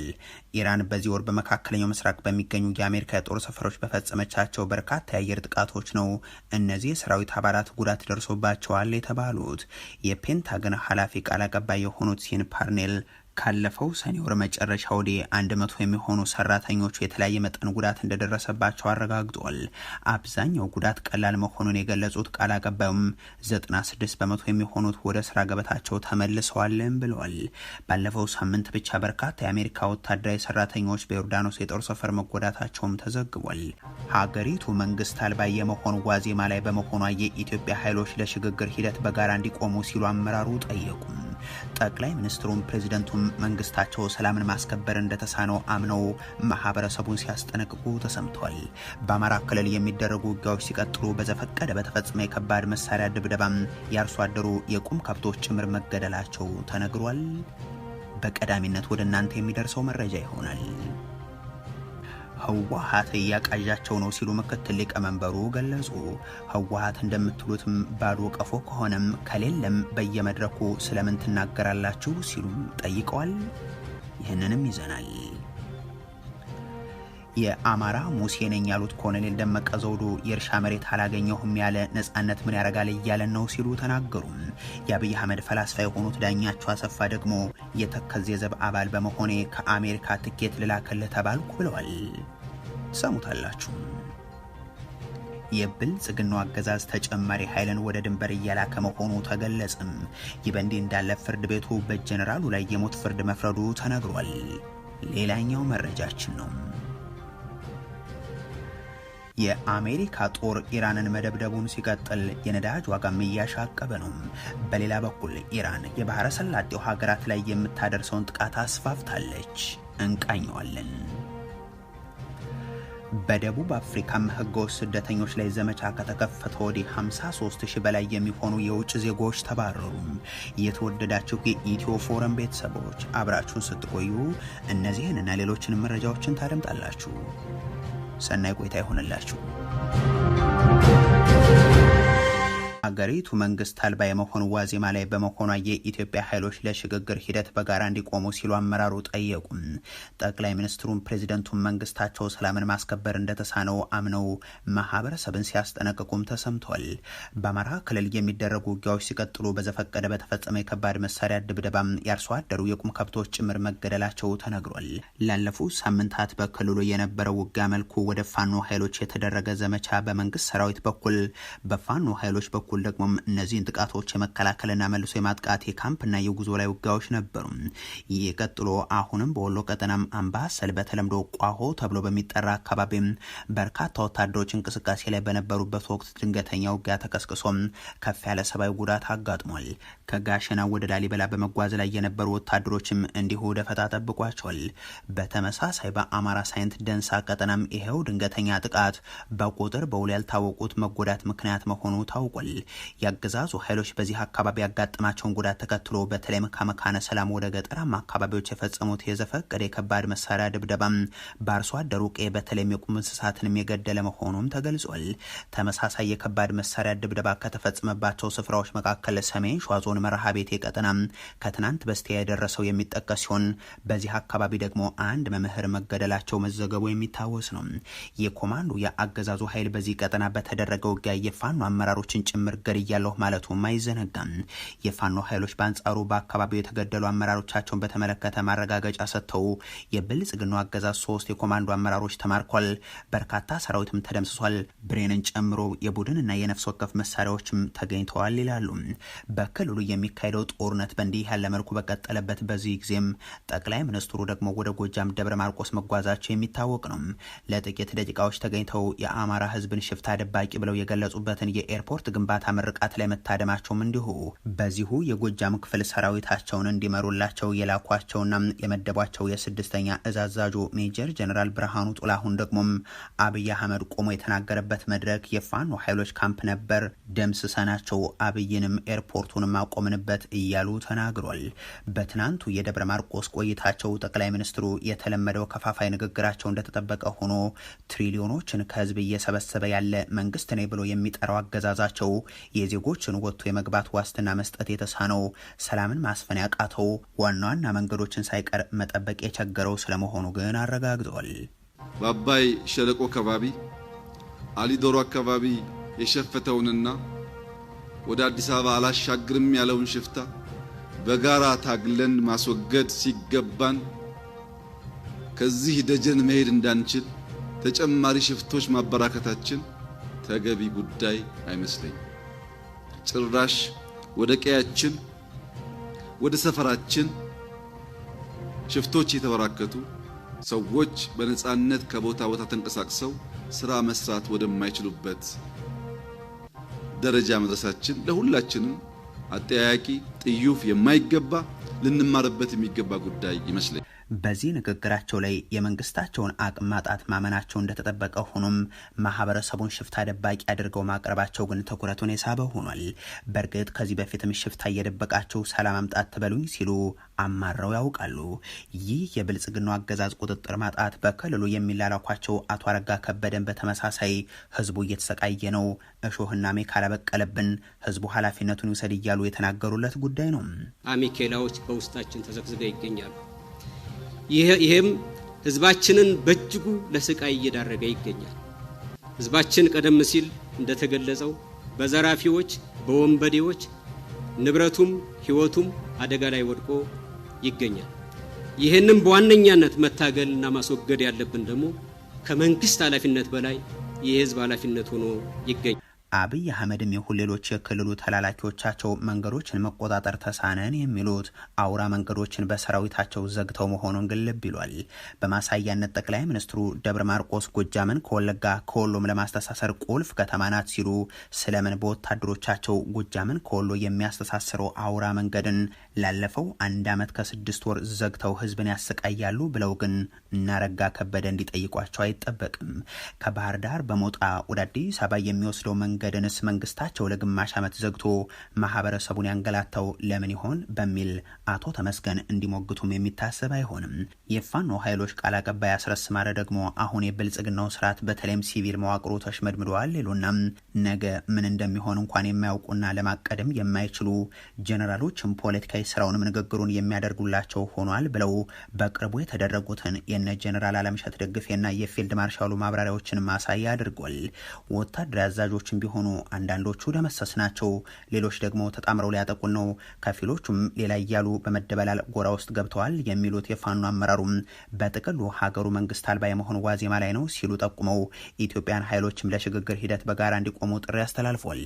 መንግስት አልባ የመሆኑ ዋዜማ ላይ ስለሆነ ሀገሩ ለሌላ የከፋ አደጋ ከመዳረጉ በፊት ሁሉም ኢትዮጵያውያን ኃይሎች ተረባርበው የሚያገዛዝ በማስወገድ በምትኩ ሁሉም ኃይሎች የሚስማሙበት የሽግግር መንግስት ማቋቋም ግዴታ የታሪክ ግዴታችን እንደሆነ የሚያመላክት ነባራዊ ሁኔታ ላይ እንዳለን ይሰማኛል። በቀውስ ውስጥ ማቆየት አንዱን በአንድ በሌላው ኃይል ላይ ማስነሳት ነው የሚፈልገው። በዚህ ደግሞ መድኃኒቱ ምንድነው? በጋራ መነሳት። ይሄ ሲባል አንዳንዶቹ እንደሚሰጉት ወይ አንዳንዶቹ እንደሚሉት አንደኛው ሰቦርኔት እንዲሆን አይደለም። ነባራዊ ሁኔታው እሱን የሚፈቅድ አይደለም። ያለንበት ዘመንም ያንን የሚፈቅድ አይደለም። ከእኩልነት ያለፈ በጋራ ከመቆም ያለፈ ነገር እንደማያዋጣው ሁሉም ከታሪኩ በሚገባ ተረድቷል። በጋራ ያላሸነፍነው አገዛዝ ወይም ብቻችንን ያቆምነው መንግስት ዘላቂ ሰላም እንደማይሰጠን፣ ዘላቂ ረፍት እንደማይሰጠን መታወቅ አለበት። ብዝሃነት ያለበት ብዝሃነት ቋንቋ፣ እምነት፣ ብሔር፣ ሃይማኖት ያለበት ሀገር እንደሆነ ይታወቃል። በዛው ልክ ደግሞ በርከት ያሉ የፖለቲካ ፍላጎቶች እንዳሉ ይታወቃል። እነኚህ ሁሉ የሚያስተናግድ ስርዓተ መንግስት ካልተፈጠረ ኢትዮጵያ ዘላቂ ሰላም ውስጥ ልትገባ አትችልም። የአንደኛው ሰላም ብቻውን ደግሞ ዋስትና ሊሆን አይችልም። ጠቅላይ ሚኒስትሩን ጨምሮ በጥቅሉ ስርዓቱን የሚያቃዠው ነው ያሉትን ትብብርን መመስረት ለሀገራችን ቀጣይነት ወሳኝ ነው ሲሉም አንስተው ዳግም ወደ ሌላ ጦርነት ይህ አገዛዝ የሚገባ ከሆነ ግን ፍጻሜው ይሆናል ሲሉም ለኢትዮ ኒውስ ተናግሯል። ይህ ጦርነት ከተጀመረ በተባለው ልክ ከተጀመረ በጣም በአጭር ጊዜ ውስጥ በጣም በጥቂት ወራት ውስጥ የብልጽግና እድሜ ይጠናቀቃል። ከዛ በኋላ የሚመጣው ዘመን የሚሆነው ሌላ ስርዓተ መንግስት ሀገሩን የሚረከብበት እና የኢትዮጵያ ሕዝብ እፎይታም የሚረጋገጥበት ጊዜ ነው ብዬ ነው የማስበው። ህወሓት እያቃዣቸው ነው ሲሉ ምክትል ሊቀመንበሩ ገለጹ። እንደምትሉትም ህወሓት ባዶ ቀፎ ከሆነም ከሌለም በየመድረኩ ስለምን ስለሱ ትናገራላችሁ ሲሉም ጠይቋል። ከፌደራል መንግስቱ ጋር የፕሪቶሪያው ስምምነት ተፈራራሚ የሆነው ህወሓትን የተመለከተው የፕሮፓጋንዳ ዘመቻም ከ4 ኪሎ በስፋት የሚስተጋባ ወቅታዊ ጉዳይ መሆኑ የሚታወቅ ነው። አብይ አናውቆም ሲሉት የነበረው ይህ ድርጅት ከሰሞኑ ደግሞ በፓርላማ በአንድ በኩል ቀልብ ከገዛ እያሉ ሲገልጹት፣ በሌላ በኩል ደግሞ ድልና ህወሓት አራምባና ቆቦ እያሉ ሲያብራሩለት እንደነበር የሚታወስ ነው። በፍጹም አትጠብቁ። ድልና ቲፒኤልኤፍ አራምባና ቆቦ ናቸው። አትጠብቁ። ለመሰላችሁ የሚያሳየው ነገር ኒው ብለድ፣ ኒው ቶት፣ ኒው ዳይሬክሽን የማይቀበል ፎርስ በነበረው ነገር የትም አይደርስም። እሳቸው ብቻ ሳይሆኑ አብዛኞቹ የብልጽግና ሹማምንትም ይህንን በንፋስ ላይ የተበተነ ዱቄት ነው ይሉት የነበረን አካል በተመለከተ የንግግሮቻቸው ሁሉ ማሟሻ አድርገው ሲጠቀሙት ይሰማሉ። አዲስ አበባ የሚገኙት የቀድሞ የህወሓትም የትግራይ አመራሮችም ድርጅቱንና የቀድሞ ጓዶቻቸውን ማውገዝ፣ ከህዝብ ተነጥለዋል፣ ወድቀዋል ወዘተ እያሉ ለአብይ ሚዲያዎች ቃለ ምልልስ መስጠትም ፋሽን ይመስላል። ያገዛዙ ልሳናትም ይህንን ድርጅት በዘንዶም በጭራቅም እየመሰሉ አብቅቶለታል፣ ከህዝብ ተነጥሏል ወዘተ የሚለው ማብራሪያም የሰርክ ተግባራቸው ከሆነ ሰነባብቷል። ከዚህ ጋር በተያያዘም የህወሓት ምክትል ሊቀመንበር አቶ አማኑኤል አሰፋም የኢትዮጵያ መንግስት በድርጅቱ ላይ እያካሄደ ነው ያሉትን የሚዲያና የፖለቲካ ዘመቻ ተከትሎ ያጋዣቸዋል ብለዋል። አቶ አማኑኤል አሰፋ መንግስትና የተለያዩ አካላት በየመድረኩ ስለ ህወሓት መዳከም የሚሰጡትን መግለጫዎችን በመጥቀስ ድርጅቱ ማህበራዊ መሰረት የሌለውና የፈረሰ አካል ነው ተብሎ የሚነገር ከሆነም በየለቱ ስሙን በተለያዩ መድረኮች ማንሳት ለምን አስፈለገ ይላሉ። አክሎም ህወሓት ከሌለም እንደምትሉት ማህበራዊ መሰረት ከሌለውና ቀፎ ከሆነ ታዲያም በፓርላማ በየስብሰባው በየአደባባዩና በየስልጠናው በየቀኑ ወጥቶ ህወሓትን እያነሱ መቃጀትን ምን አመጣው ሲሉም ጥያቄ አንስተዋል። አቶ አማኑኤል ድርጅታቸው ተሰሚነትና ክብደት አሁንም እንዳለው ለመጠቆም በሚመስል መልኩም በሞት አካል ላይ ማንም ድንጋይ እንደማይወረውር ይታወቃል የሚል አባባልንም በማሳያነት አቅርቧል። የአማራ ሙሴ ነኝ ያሉት ኮሎኔል ደመቀ ዘውዱ እርሻ መሬት አላገኘሁም ያለ ነጻነት ምን ያደርጋል እያለን ነው ሲሉ ገለጹ። የአብይ አህመድ ፈላስፋ የሆኑት ዳኛቸው አሰፋ ደግሞ የተከዜ አባል በመሆኔ ከአሜሪካ ትኬት ልላክልህ ተባልኩ ብለዋል።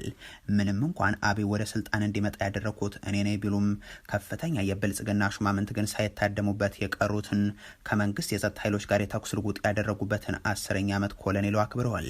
በዚህ በዓላቸው ላይ ያስተላለፏቸው መልእክቶች ደግሞ መነጋገሪያ መሆናቸው አልቀረም።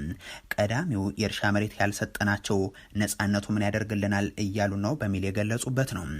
የእርሻ መሬት ባለማግኘቱ ነጻነቱ እኛ ለኛ ምን አገኘን የሚልበት አንዳንዱ ሰው እንደ መሬት እኮ ምን ያደርጋል በመጀመሪያ ነጻ ከሁሉም በላይ መነጋገሪያ የሆኑ መልእክታቸው ግን እኔ የአማራ ሙሴ ነኝ ሲሉ የገለጹበት ነው። እኔ የብልጽግና ሹም ራሳቸውን ከእስራኤላውያን ነጻ አውጪዎች ከሙሴና ከዳዊት ጋር በማነጻጸር ነው ራሳቸውን ፈጣሪ የአማራ ሙሴ እንዳደረጋቸው ያነሱት። ስለ ከፈሉት ባህር ስለ ጣሉት ጎልያድ ባያብራሩም ለአብይ መምጣት መነሻ መሆናቸውን እያነሱ ግን አቅርበዋል። እስራኤላውያን ከሲና በረሃ ሲወጡ ነጻ ሲወጡ ሙሴ ሰጣቸው። ከጎልያድ ጥቃት ነጻ ሲወጡ ዳዊት ሰጣቸው። ዛን ጊዜ እኔ ደግሞ ያንን ችግር ህወሓት በጣም እዚያ ውስጥ አጣብቂኝ ውስጥ ሲደርስ ደግሞ እኔ ተገኘሁ። ብዙ ህዝብ ደግሞ ከኔ ጋር ተሰለፈ። እነዚያ ሰዎች ዳዊትም ተባለ ሙሴም ተባለ በኋላቸው ተከታይ ብዙ ነው። እድል ሆኖ ግን እነሱ ለታሪኩ አድለዋል። እኔ ያንን እድል ታሪክን ለኔ ስለሰጠኝ እግዚአብሔር በጣም ነው የማመሰግነው። አብይ አህመድም እንዲመጡ ምክንያት የሆነበት ቀን ነው ብዬ ነው የማስበው። ኮሎኔሉ የአማራ ሙሴ መሆናቸውን እየተናገሩ የአማራ ፋኖን ደግሞ በባንዳነት ሲፈርጁ ግን ይታወቃሉ። መከላከያን የሚነካ ሁሉ ቀይ መስመራችንን ነካ የሚሉት ኮሎኔሉ ከዚህ በፊት የክልሉ ወጣቶችን እንቅስቃሴም ምክንያት አልባ ሲሉ አንስተው የሚዋጋቸው የጸጥታ ኃይል በሌሎች የአማራ ክልል አካባቢዎች እንደሚከናወነው ሁሉም እየሰለጠነና እየተዘጋጀ ስለመሆኑ መናገራቸውም የሚዘነጋ አይሆንም። ይህ የሚሰለጥነው ኃይል የተከዜ ዘብ የሚሰኝ ሲሆን አብይ ሆይ አማራንም ኦሮሚያ እኩል በድሮን በመደብደብ ፍትሃዊ ነህ በሚል ንግግራቸው የሚታወቁት የቤተ መንግስቱ ፈላስፋ ዳኛቸው አሰፋም የዚህ ታጣቂ ኃይል አባል እንደሆኑ ይታወቃል። ያለን መንግስት አሁን ከብሔሮቹ ኦቶኖመስ ሪሌቲቭ ኦቶኖሚ ያለው ለዚህም ነው ኦሮሚያ በድሮን ይደበድባል፣ አማራ ክልል ይደበድባል። የሚያዳላ የሚያማኙ አንድ ቦታ ብቻ ነበር የሚመጣው። አሁን ደግሞ ሁመራ ላይ ባደረጉት ንግግርም የዚህ ታጣቂ ኃይል አባል በመሆኔ ያልመጣልኝ እድል የለም፣ ከአሜሪካ ሳይቀር ትኬት እንላክልህና ጎብኘን አሉኝ እያሉ ሲያብራሩ ተሰምተዋል። የተከዜ አባል ነኝ ብዬ ስላል ብዙ በር እንደተከፈተልኝ ነኝ የማውቀው። አሜሪካን ሀገር ሁሉ ጓደኞቼ ጋብዘውኛል። እባክህ ና የተከዘው ና ትንሽ ጎብኘን፣ አውሮፕላን ትኬት አታስቡ ተብያ። የአብይ ፈላስፋ ከወራት በፊትም ይህ የኦህዴድ ብልጽግና ጀነራሎች የሚያሰለጥኑት ታጣቂ ኃይል ወደ ጦርነት ይገባላቸው ዘንድ ያ ከሆነ ደግሞ ጥይት ባይተኩሱም በምላሳቸው ግን እንደሚተኩሱ ያቀረቡት ንግግርም መነጋገሪያ እንደነበር የሚዘነጋ አይሆንም። የተከዜ ዘብ አባል ብዬ ከተናገርኩ ቆይቻለሁ። ለወዳጅ ለጠላት አሁን እናንተ ጋር መጥቼ ከተዋወቅኩ በኋላ እንለቀዋለን ከዚህ እርግጠኛ መሆኑ ነው። ምናልባት ተራራውን ወጥቼ ወርጄ አልተኩስ ይሆናል፣ ግን የሐሳብ ተኩስ ከጀርባችሁ እንደማቀርብ ነገራችኋለሁ። የብልጽግናው አገዛዝ ተጨማሪ ኃይል ወደ ምዕራብ ግንባር እየላከ ስለመሆኑ ተገለጸም። ይህ በእንዲህ እንዳለ ፍርድ ቤቱ በጀነራሉ ላይ የሞት ፍርድ መፍረዱም ተነግሯል። ኢትዮጵያን በውስጥ የእርስ በርስ ጦርነት ውስጥ እንድታልፍ እያደረገ ያለው ብልጽግና ለተባበሩት አረብ ኤምሬቶች ሲባል ወደ ጎረቤት ሀገር ሱዳን ጦርነት እንዳስገባትም የሚታወቅ ነው። አሁን የፓርላማ ውስጥ ንግግሮችም ትግራይም ኤርትራም ሱዳንም ተባብራችሁ ብትመጡ ከስልጣን ያትነቀንቁኝም ወደሚል ተሸጋግሯል። በሌላ በኩል ደግሞ ወደዚሁ የሱዳን ድንበር ቀጠና በተለይም ወደ ኩርሙክ አቅጣጫ ተጨማሪ ኃይል መላኩን ቀጥሏል። ይህ የተሰማው ደግሞ የሱዳን ጦር ስትራቴጂክ የምትባለውን የድንበር ከተማ ኩርሙክን ከተቆጣጠረ በኋላ ነው።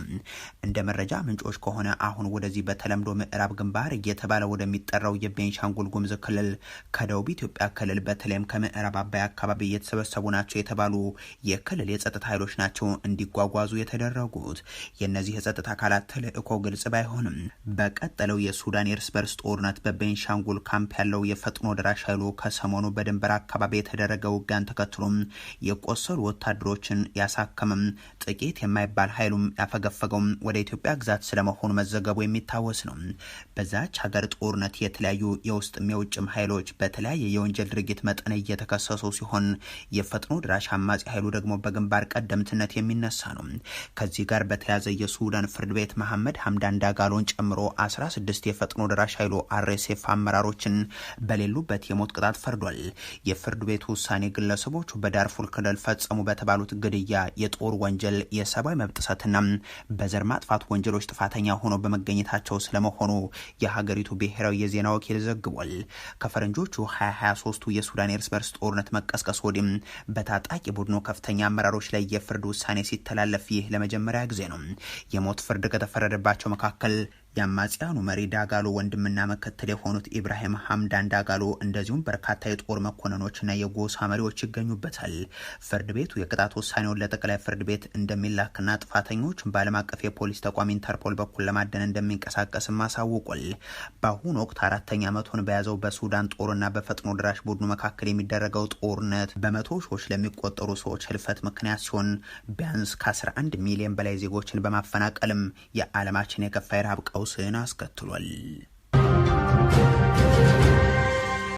ከደቡብ አፍሪካ ከ53,000 በላይ የሚሆኑ የውጭ ዜጎች መባረራቸው ተነገረም። ይህ የሆነው የደቡብ አፍሪካ መንግስት ከ5 ሳምንታት በፊት የስደተኞች አስተዳደር ላይ ዘመቻ ከከፈተ በኋላ ነው። እነዚህ ስደተኞች ከማላዊ፣ ዚምባብዌና ሞዛምቢክ የመጡ ስለመሆናቸው የገለጹት ባለስልጣናት ቁጥሩ ከዚህም በላይ ሊጨምር ይችላል ብለዋል።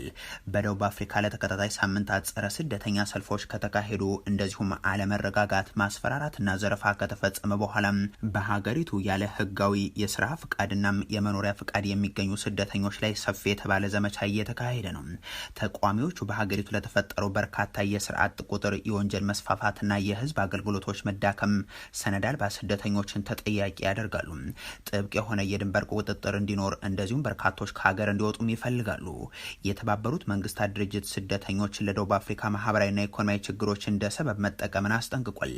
ጸረ ስደተኛ አቋም ያላቸው ተቋሚዎች መንግስት ጥያቄያቸውን እስከሚመልስ ድረስ ጫና ለመፍጠር በየሳምንቱ ሰልፎችን እንደሚያካሂዱም ዝተዋል። ተቃውሞዎች ወደ አመጽ ሊቀየሩ ይችላል የሚሉ ስጋቶችም ጨምረዋል። ባለፉት ሳምንታት ጋና፣ ናይጄሪያ፣ ኡጋንዳና ኬንያን ጨምሮ በርካታ ሀገሮች ዜጎቻቸውን ወደ ሀገራቸው አጓጉዟል። የፍትህና የህገ መንግስት ልማት ሚኒስትሩ እንደሚናገሩት ከሆነም ከ53,400 በላይ የሚሆኑ የውጭ ዜጎች ከሀገር እንዲወጡና ወደ ሀገራቸው እንዲመለሱ ተደርጓል። የማላዊ፣ ዚምባብዌና ሞዛምቢክ ዜጎች ደግሞ በብዛት የሚጠቀሱ ናቸው። የአሜሪካ ጦር ኢራንን መደብደቡን ሲቀጥል የነዳጅ ዋጋም እያሻቀበ ነው። ቴህራን ደግሞ የተባበሩት አረብ ኤምሬቶችን ጨምሮ የባህረ ሰላጤው ሀገራት ላይ የምታደርሰውን ጥቃት አስፋፍታለች። አሜሪካ ትናንት ሌሊት ኢራን ውስጥ በፈጸመችው ድብደባ በሆርሙዝ ወሽመጥ የሚያልፉ መርከቦችን ለማጥቃት ጥቅም ላይ ይውላል ያለችውን የሚሳኤል ክምችትን ማውደሟን ገልጻለች። ለዚህ እርምጃ ምላሽ የሰጠው የኢራን እስላማዊ አብዮታዊ ዘብ በበኩሉም ባህሬን፣ ኩዌት እና ዮርዳኖስ ውስጥ የሚገኙ የአሜሪካ የጦር ሰፈሮች ላይ በፈጸማቸው የአጸፋ ጥቃቶች በርካታ ኢላማዎችን ማውደሙን ገልጿል። የተባበሩት አረብ ኤምሬቶችም የሚሳኤልና የሆርሙዝ ጥቃቶችን እያመከነች ስለመሆኑ አሳውቃለች። ካለፈው ሳምንት ወዲህ በድጋሚ ያገረሸው የአሜሪካና የኢራን ጦርነት ወደ ሌላ ሳምንት ተሸጋግሯል። ባሳለፍነው ቅዳሜ አሜሪካ በመላው ኢራን የሚገኙ ከ140 በላይ ኢላማዎችን መምታቷን አሳውቃ ነበር። እንደ አሜሪካ ገለጻ የጥቃት የተፈጸመው የኢራን ኃይሎች በሆርሙዝ ወሽመጥ ይጓዙ የነበሩ መርከቦችን ማጥቃታቸውን ተከትሎ ነው። መርከቦቹ በትክክለኛው የጉዞ መስመር ላይ እንዳልነበሩ የምትገልጸው ኢራን በአንጻሩም ከትናንት ጀምሮ በድጋሚ ሌላ መግለጫ እስከሚሰጥበት ጊዜ ድረስ የሆርሙዝ ወሽመጥ መዘጋቱን ይፋ አድርጋለች። በተጨማሪም የኢራን እስላማዊ አብዮታዊ ዘብ በትናንትናው ዕለት በቀጠናው በሚገኙ የአሜሪካ የጦር ሰፈሮችና አጋሮቿ ላይ ጥቃት አድርሷል። በዚህ መልኩ ከፍ ወዳለ ደረጃ የደረሰው የሁለቱ ሀገራት ጦርነት ሌሊቱንም ቀጥሎ ነው ሲደረግ ያደረው። የአሜሪካ ጦር ማዕከላዊ እዝ ባሳለፍነው ሌሊት ኢራን ላይ በከፈተው አዲስ ጥቃት የቴህራን በሆርሙዝ ወሽመጥ ጥቃት የማድረስ አቅም ይቀንሳል ያለውን ድብደባ ማከናወኑን ገልጿል። የአሜሪካ ኃይሎች ኢራንን የአየር መከላከያ ስርዓቶችን፣ የባህር ዳርቻ የራዳር ማዕከላትን፣ የሚሳኤልና የድሮን አቅሞችን እንደዚሁም አነስተኛ የጦር መርከቦችን ኢላማ ማድረጋቸውንም ጠቁሟል። በዚህ ወታደራዊ ዘመቻ ላይ የአሜሪካ ተዋጊ ጀቶች፣ የባህር ላይ መርከቦች እንደዚሁም ለዚህ ዘመቻ ለመጀመሪያ ጊዜ የባህር ኃይል አጥፍቶ ጠፊ ድሮኖች ጥቅም ላይ መዋላቸውንም ዘርዝሯል። ማዕከላዊ እዙ ባወጣው መግለጫ የሆርሙዝ ወሽመጥ ለዓለም አቀፍ ንግድ ወሳኝ የባህር መተላለፊያ ነው፣ ኢራን ፈጽሞ አትቆጣጠረውም ብሏል። የአሜሪካ ኃይሎች የንግድ መርከቦችን የጉዞ ነጻነት ለማረጋገጥ አሁንም ዝግጁ ናቸው ሲልም አክሏል። በተመሳሳይ መግለጫ ያወጣው የኢራን አብዮታዊ ዘብ የአሜሪካ ጦር ይዞታዎችን ይዘዋል በተባሉ በቀጠናው ሀገራት ላይ ጥቃት ማድረሱን ገልጿል። ባህሬን፣ ኩዌትና ዮርዳኖስ ደግሞ ጥቃቱ ከተፈጸመባቸው ሀገራት መካከል ሆኗል። አብዮታዊ ዘቡ ዮርዳኖስ ውስጥ በሚገኘው ፕሪንስ ሐሰን አየር ኃይል ጦር ሰፈር በርካታ ትላልቅ የሚሳኤል ማከማቻዎችና የነዳጅ ታንከሮች በሚሳኤል እንደዚሁም በድሮን ጥቃቶች በሳት ጋይተዋል ብሏል። እነዚህ ጥቃቶች የተፈጸሙት ለአሜሪካ ድብደባዎች ምላሽ ለመስጠት መሆኑን የገለጸው አብዮታዊ ዘቡም ባህሬን ውስጥ ደግሞ ወሳኝ አሜሪካ የጦር ሄሊኮፕተር ጥገና ማዕከላትን፣ የኤሌክትሮኒክስ የጦር አውሮፕላን ማቆሚያዎችን እንደዚሁም የድሮን እዝ የቁጥጥር ማዕከልን መምታቱንም ገልጿል። ቤተሰቦች ለዛሬ ያሉን መረጃዎች ይህንን ይመስሉ ነበር። አበቃን። ቸር ያሰማን። ለአብዮታዊ ዘቡ ቅርበት ያላቸው የዜና ወኪሎች ኩዌት ውስጥ ፍንዳታ መሰማቱን የዘገቡ ሲሆን ከፈጸመ ጥቃት ጋር የተያያዘ ነው ብሏል። የተወደዳችሁ የኢትዮ ፎረም አብዮታዊ ዘቡ ባወጣው መግለጫው ፍንዳታው የአሜሪካ የጦር ሰፈር ላይ